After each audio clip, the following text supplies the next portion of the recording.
So today we're continuing with section 2.1. Today we're going to be doing some graphing. If I have an equation that looks like this, y equals negative 2x minus 1, and I want to graph it, first thing I want you to do is make a t-table. X on the left, y on the right. And I want you to choose 3 different values. And so since we're choosing 3 values, everybody's points could be a little bit different, and that's okay. But your final graph is going to look the same. I'm going to choose negative 2, 0, and 2. Usually you try to do 0 because it's just really easy. And then a negative number and a positive. So let's see, negative 2. If I get y equals negative 2 times negative 2 minus 1, that's going to give me 4 minus 1, which is 3. So I'm going to have the point negative 2, 3 on my graph. If I substitute in a 0, I get y equals negative 2 times 0 minus 1, which is minus 1. You probably wouldn't even have to write that one out to figure it out. That's why we like to use 0. And for 2, I get y equals negative 2 times 2 minus 1 equals negative 5. So I have the point 2, negative 5. Everybody knows where those numbers came from. Why are you using negative 2 negative 2 times x? Okay, because this is my equation right here. Okay, so x is the only thing that changes. I put a 3 in here, or I'm sorry, a negative 2 in here, a 0 in here, and a 2 in there. Okay, so now that we have those 3 points, now everybody sees where they came from. Okay, so we're going to plot those on our graph. So we've got negative 2, 1, 2, 3. I've got 0, negative 1. And I've got 2, negative 5. Now, if I were to graph this whole equation, what's the shape of my graph going to look like?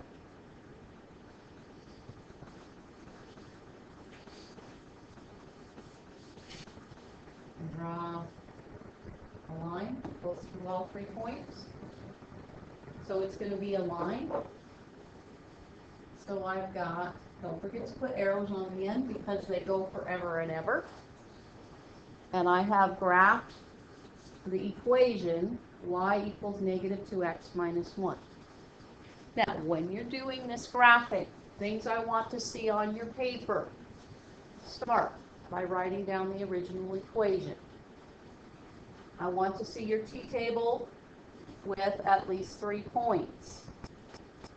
Draw your graph, nice straight lines. Label your x and y axis. Plot your 3 points. Be sure to label each point. And then with a straight edge, draw a line through your 3 points and put arrows on either end. All of those are things I want to see on your graphs. Any questions? Okay. We got the graph all drawn. We're ready to look at the next slide. Okay.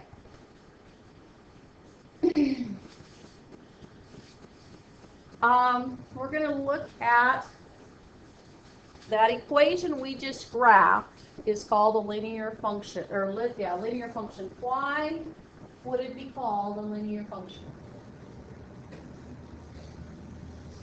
What does the graph create?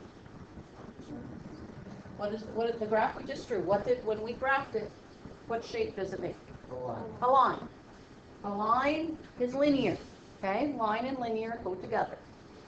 So anytime you have a function that looks like this, y equals mx plus b, Seen that before? Yeah. That's a linear function. What, anybody remember from before what the m stands for? We're gonna review it tomorrow actually, but slope. That sound familiar? And the b, anybody remember what that's for? That's the y-intercept. Okay, so like I said, we'll review that and we'll do more with that tomorrow. Okay, so you have your x and y, the m and the b stand for numbers. You put numbers in it. Now the second one, f of x equals mx plus b. That's called function notation. Have you seen that one before? Yes? No? Okay, it's not used as often in your earlier classes. It's used lots more as you get into the higher classes, like intermediate algebra. Okay? What it means, this is not f times x, okay, which is what students tend to think when they see that. It's a function, so it's you read it as f of x. Okay, so you say this, f of x. So the function of x equals mx plus b. And I'll show you how to apply that here in just a minute. Now, one of the things you're going to do on your assignment today is you are going to look at equations and you are going to determine, is it a linear equation or not? Okay? We know that first one we graphed was a linear equation. Here I have f of x equals 3x plus 2. Is that of the form f of x equals mx plus b? Yeah, it is. The m would be the 3, the b would be the 2, so this is linear.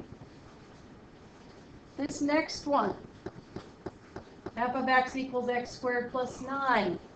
Is that of the same form? What's different? The squared is there.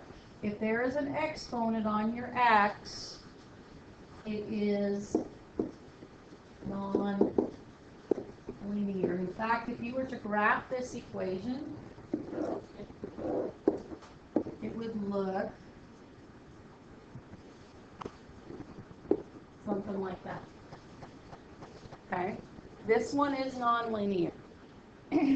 Now, something you can do, you have your nice little graphing calculator there.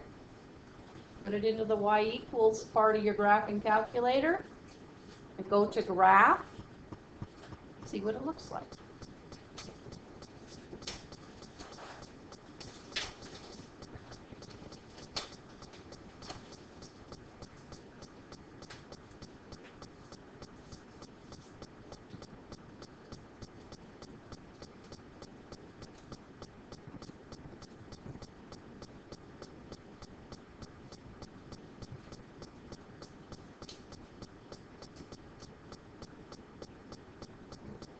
Does it look something kind of like that? Yeah. Okay. So let's look at the next one. F of x equals negative x plus 10. Is that of the form f of x equals mx plus b? Well, it's a negative 1 times x, right? So my m would be negative 1. My b would be 10. So this one would be x.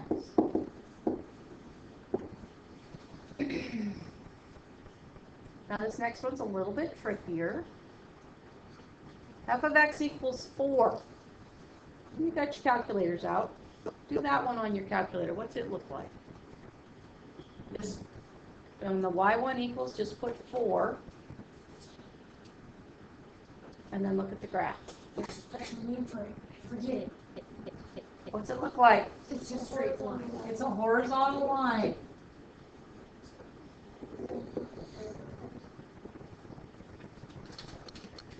Just like that. And this is it.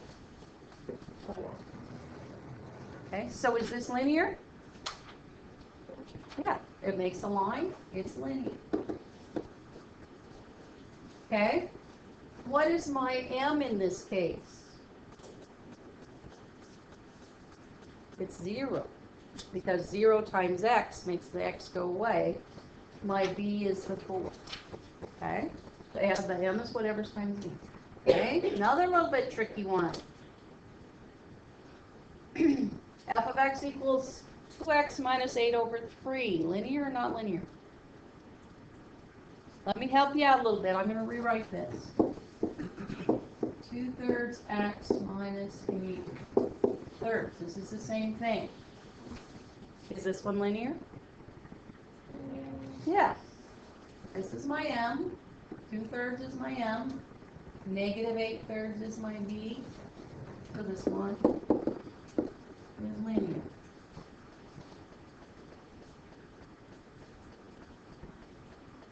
Okay. F of x equals absolute value of x plus 2. Now, when you graph the absolute value of x,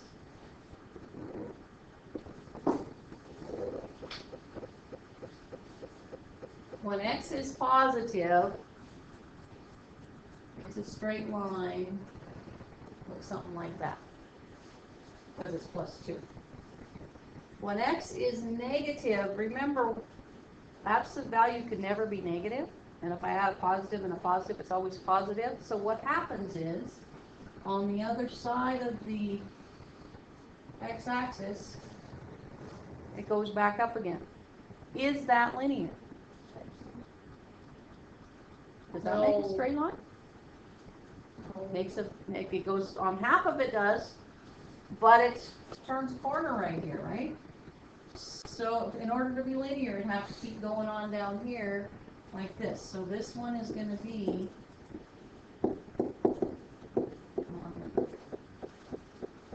so it has an absolute value in it. It's going to be nonlinear. Last one down here. F of x equals x cubed plus 4x minus 12. Linear or nonlinear? No. Got this x cubed there.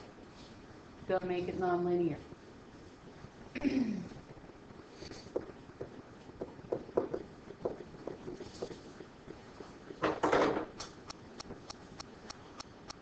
Okay, now, remember told you I'd talk about that function notation just a little bit more? Okay, this says f of x equals x to the third plus 4x minus 12. And we need to find f of negative 2. What that means is every time I have an x, I'm going to replace it with a negative 2. So I have f of negative 2 equals negative 2 to the third plus 4 times negative 2 minus 12. Anybody not see what I just did? Okay, the only thing that changed was the x's. And I replaced each one of those with a negative 2. Now we're going to evaluate. Okay, so negative 2 to the third power. Negative 2 times negative 2 is a positive 4. Times a negative 2 is a negative 8. So I get negative 8. What's 4 times negative 2? Negative 8. And then I have minus 12. I have all three negative numbers, and so I just add them up and keep it negative. So 12 plus 8 is 20, plus another 8 is 28, so that's going to be a negative 28.